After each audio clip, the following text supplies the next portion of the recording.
Hello and welcome to Backstage at the Doudna. I'm your host, Dwight Vaught. This week I sit down with actress Diane Adair from LA Theater Works. Diane is both a cast member and tour manager for The Rivalry, a radio theater performance based on the 1858 Lincoln-Douglas debates. Taken from the actual transcripts of the debates, The Rivalry is based upon the work of author Norman Corwin. This performance brings to life the personalities of historical figures of Stephen Douglas and Abraham Lincoln. Diane will share with us her experiences with LA Theater Works and what it's like to be an actress in film, television, as well as the stage.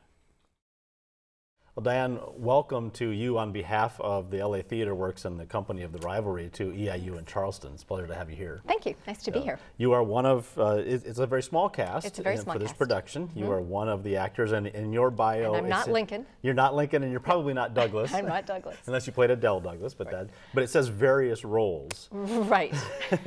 Tell us about that. I'm just doing a couple of little ensemble, sort of some comic relief in it.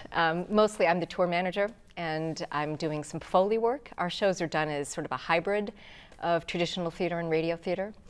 So like traditional theater, we have set, lights, costumes, but like radio theater, we have microphones and a Foley table where we generate many of the sound effects for the show. Tell us a little bit about your start in acting. What turned you on to acting? Was it always acting? Was it something else and you sort of veered off? And how does that process work for well, as an actor, I think the best advice I could give any aspiring actor is to be as flexible as possible and to be able to wear as many hats. So I started out actually acting as a kid in New England. My grandmother was a professional opera singer, and my mother and my aunts were in the local community theater, so I started doing shows when I was really little. Then I got accepted with a touring company that came to my hometown in New Hampshire. I auditioned with them and got accepted with them. So when I graduated from high school, I moved to Los Angeles to tour with the company and to go to college at the same time. So I sort of juggled and did both. And then when I graduated from college, I got an agent and started doing film and TV and commercials. And so it sounds like you were always on the acting track. I was always on the acting Even track. when you were in college, there was no fallback, there was well, no although it's interesting because I didn't really... biosciences degree to help you find the real job. No, definitely not bioscience, no. You know, it's interesting, I didn't really, when I got accepted into the touring company, it was mostly my ticket out of New Hampshire, to be honest. I just knew I wanted to see some of the world, and so I used that to sort of my get out of jail free card.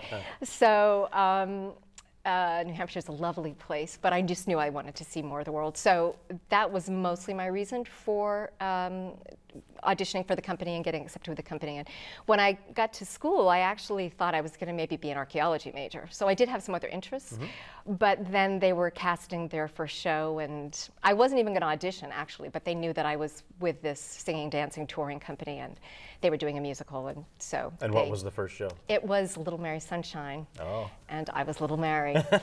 So anyway, so that, and then I got approached by the department, and they convinced me to change my majors. So how is, talk acting shop a little bit, how is auditioning for a company different than auditioning for just a role or a part? Well, these days, I mean, I don't really know that there are that many companies to audition for these days. The company that I toured with was called the Young Americans, which was, you know, a singing, dancing, sort of up with people, stand up and cheer. I don't know if you remember any of those. Very Young well. Americans was the first group. They want you to know that. So that was sort of a different thing, and none of us were paid. It was just you got the experience and the pleasure of traveling.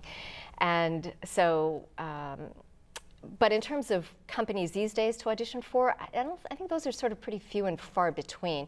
LA Theater Works, the way they operate is they sort of find you. So they don't even, sometimes they have auditions for specific things, but more often than not, the way they cast shows is they just hear about you or they see your work and they pursue you. They contact your agent and pursue you. So it's not a company that you really audition for, generally speaking. And I don't think there are too many real companies to audition for these days. Generally speaking, an actor's life is as soon as you get a job, you're looking for the next.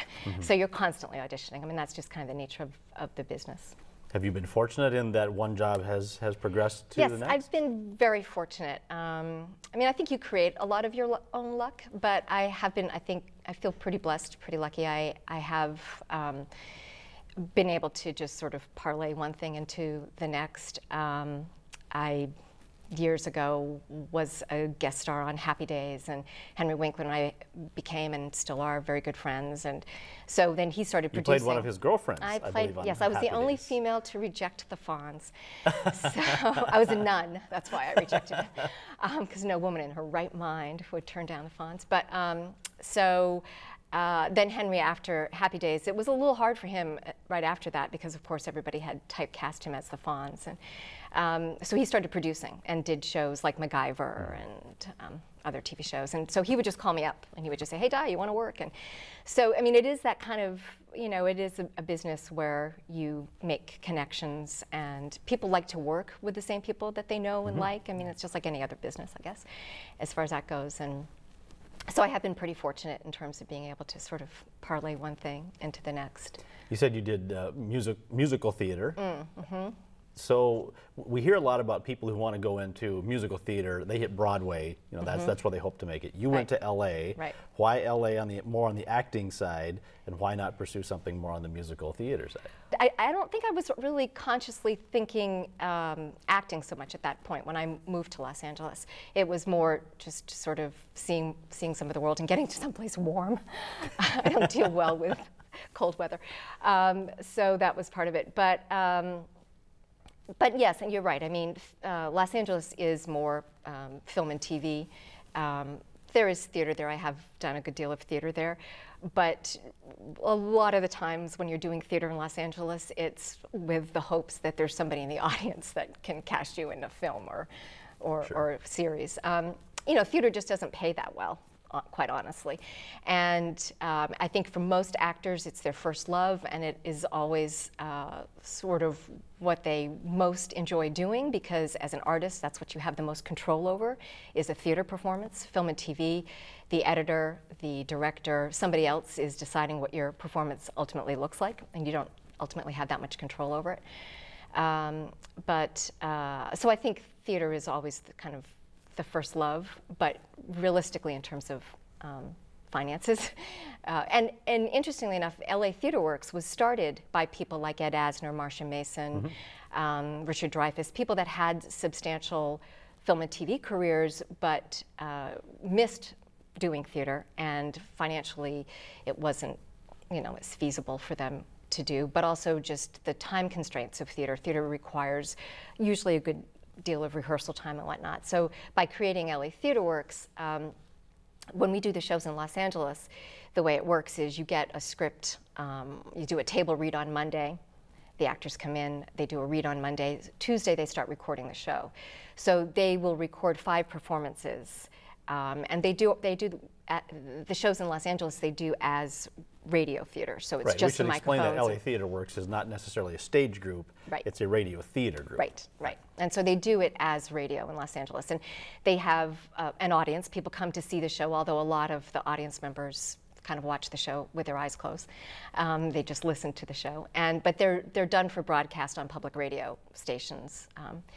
But the company was started by people with film and TV careers who missed the theater, wanted to be able to do the theater. By doing radio theater, it didn't require the same type of rehearsal time, and it also allowed them to do roles that they otherwise might not do. You know, you do get very typecast in Hollywood, but by doing radio theater, then you can do a variety of different roles, and it's not so much about your physicality. So that was sort of the genesis of the start of LA Theater Works. I would think as an actor, of course you don't want to be typecast, but if you have a constant role, a recurring role, at least you can develop the character versus just taking on a part and you do it for a certain run. I mean, it's definitely a blessing and a curse. And the reality is that everybody gets typecast. I mean, everybody has, sort of late in my acting career, I studied with this man, Sam Christensen, who really took this amazing approach, which was what the studios used to do in the old studio days, where they sort of helped you to figure out what your essence is, how people just naturally perceive you. And again, you don't really have a lot of control over that. It's just sort of how you come across as a person. And, you know, as acting students, we like to think, oh, I can do it all. I can play this, I can play that, and play, you know, and maybe, you know, in terms of if you're Meryl Streep, maybe you can. But even Meryl would be, you know, considered sort of a certain type. Sure. And the real strength of sort of understanding what your type is and how people immediately perceive you allows you then to be the best of that type that you can be, you know, to really sort of package yourself the way the studios used to package artists. Then you can start to sort of package yourself knowing those things. And as I said, I didn't meet this man and start sort of looking at that until much later in my career, but it made sense to me. I sort of started looking at it and went, oh, well, no wonder I play nuns and I play, you know, I started to make, a lot of it made sense. I would get in commercials, I was always sort of getting, you know, the woman in the kitchen, and I can't cook. So my friends, when they would see me in these, you know, KitchenAid commercials or whatever, they would just howl because they'd be like, oh my gosh, you behind a stove? That's hysterical.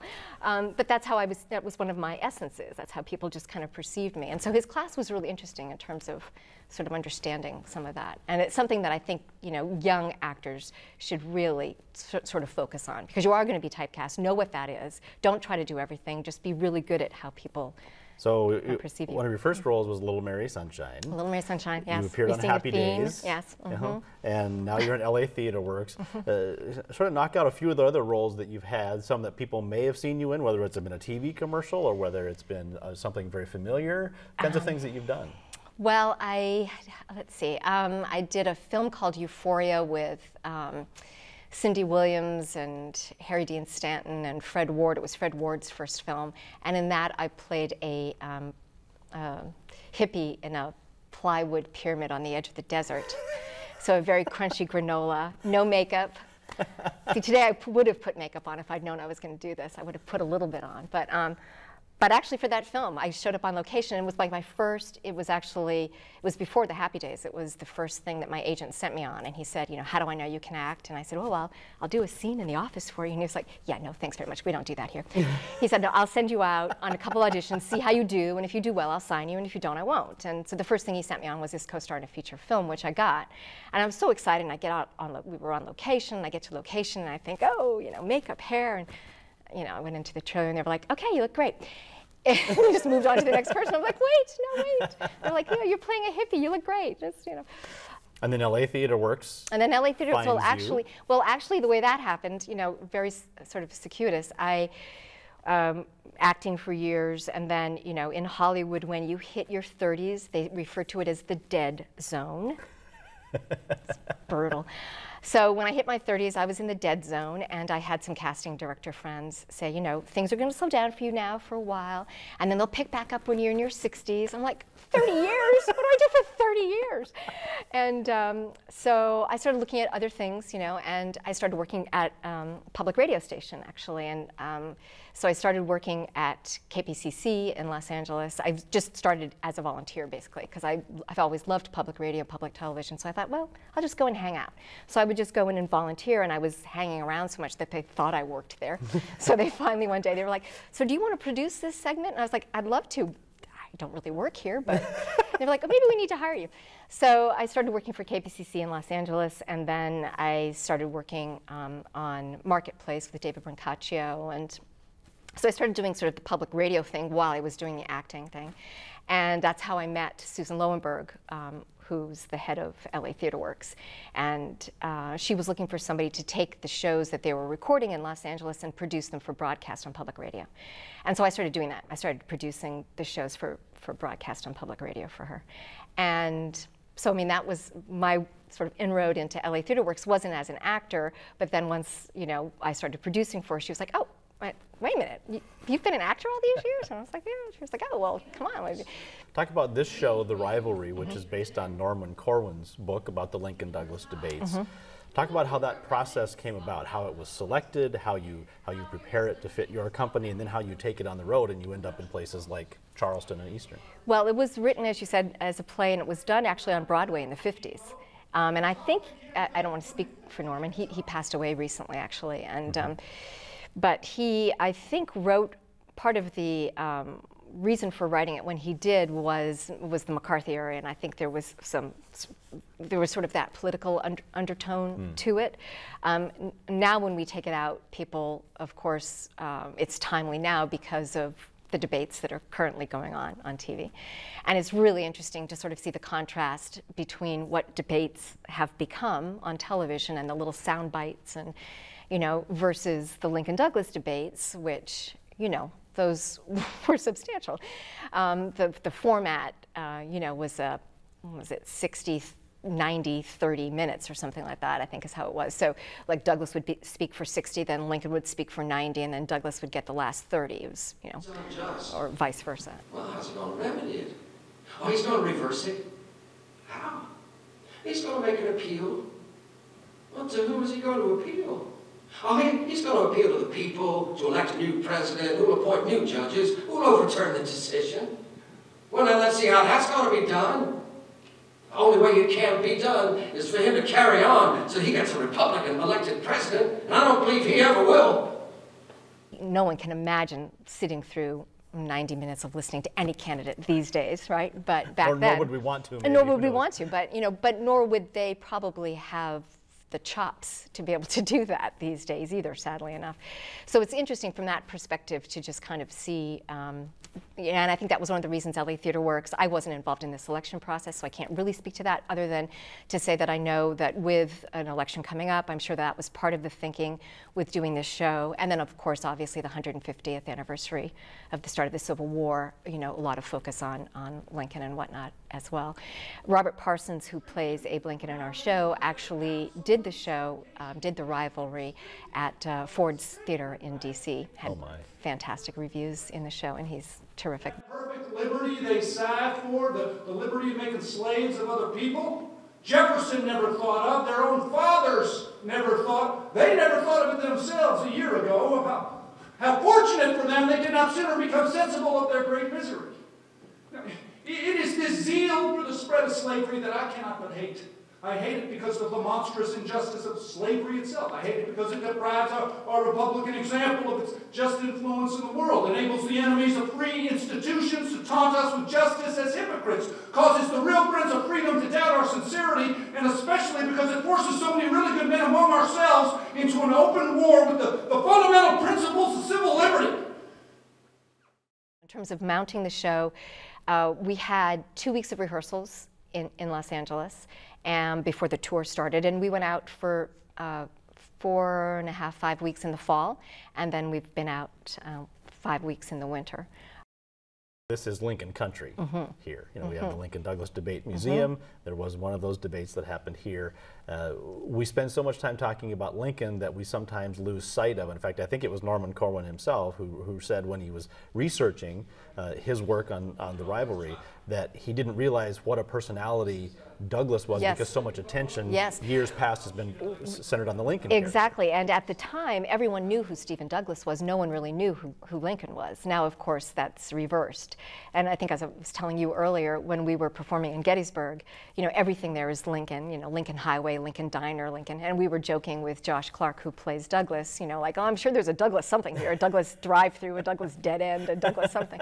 But everybody knows Lincoln now, and you know, most people aren't as familiar with Stephen Douglas. But you're right, at the time, Stephen Douglas was really the force to be reckoned with, and people were really pretty surprised that Lincoln seemingly sort of came out of nowhere and you know, was quite a challenge to Douglas. Do you think that's something that people will take away from this as to the strength of the Douglas character, that because we've put so much focus on Lincoln and his contribution to the country, that Douglas sort of faded into the background? All of a sudden, this is bringing it up to where they're basically equals. Yeah, I think that definitely would be something that is a takeaway. I think it's also interesting to see, we tend to think of Lincoln and Douglas as being very, say, black and white. That's a little too bang on, perhaps, but we, you know, we do tend to think of it that way, as Lincoln being very pro, you know, abolitionist, very anti-slavery, and Douglas very, you know, pro-slavery, and it was much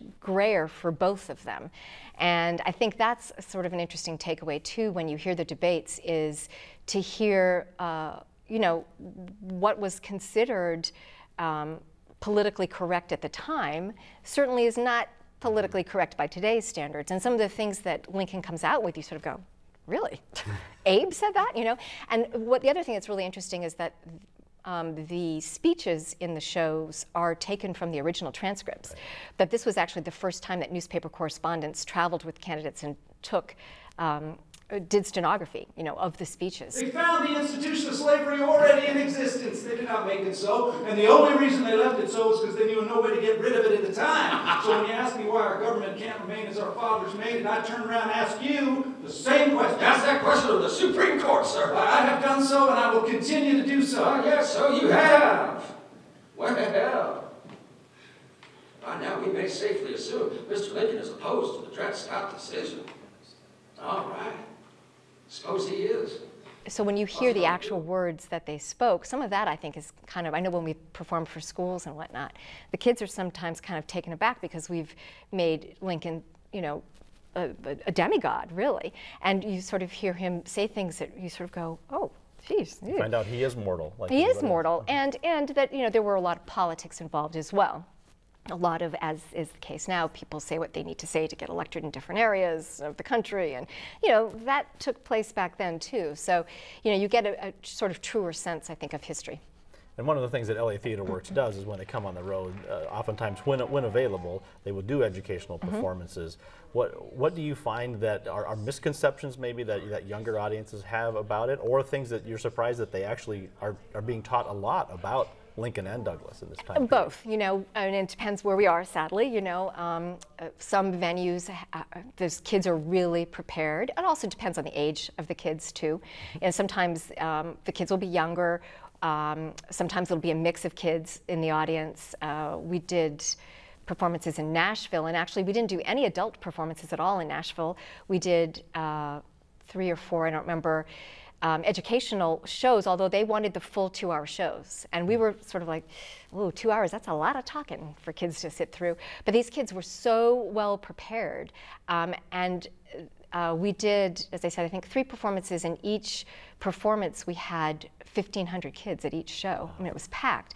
And the Q&As that we did afterwards, these kids had better questions than the adults often do, honestly. Right. They were so well informed and well prepared. But then, you know, then not always. And then sometimes, you know, you get questions like, where's Frederick Douglass? And it's like, no, this is Stephen Douglas. You know, so. That too is an education. That too is an education. It's all in point, education, exactly. Yeah. So, but it's great. You know, we do enjoy that, and we also, as we travel around the country, we also do a lot of master classes too, where we work with local, whether it's the college kids or high school kids, doing acting classes. You know, doing audition prep classes. Or debate. Sometimes they'll have a local debate class, and we'll go in. We don't teach them how to debate because we're not forensic specialists, but we can give them some pointers on just basic presentation that maybe their instructor, that's not their strength. And we can say, okay, like your speech is great, but you got to make some more eye contact, and you've got to, you know, you got to lift up your head, and you've got to watch your body language, and you know, whatever. So we can give them some of those kind of tips. We do need to qualify. We're catching you on your day off, right? And we just this sort is of, my day off. Yeah, we just sort of drug you over here. That's why I look so. So attractive. Yes. But that's really important that you have that time. You have some of that downtime. Yeah, we get 1 union day a week. Right, and you're also doing some tech time in our theater today in preparation for the show, because we have sort of crunched you into a schedule for tomorrow that's been really interesting. Meeting with EIU theater students, doing an educational performance for 6th grade students, and then doing your full performance that night. Yes. So we appreciate you taking some time. Just as we close here, share with us, you gave a little bit of pointers at the beginning about for theater students, what anybody who might want to get into acting, whether it's voice acting, whether it's you know, full acting on. Tell us how the industry might have changed in your time in the industry, and somebody who might have the inspiration to say, I might want to do something like that. Where do we go from here? Well, the first thing I would say is, if you can do anything else, listen carefully. If you can do anything else, if you'd be happy doing anything else, do that other thing, because it is a ridiculously competitive business. It's a very difficult business, and if there's something else that you enjoy doing just as much, do that. because you'll probably get a 401k and you'll probably have, you'll probably have a little more security in your life. But if this is something that you really must do, then what I would say is learn early on not to take any of it personally. You will get a lot of rejection. Everybody does.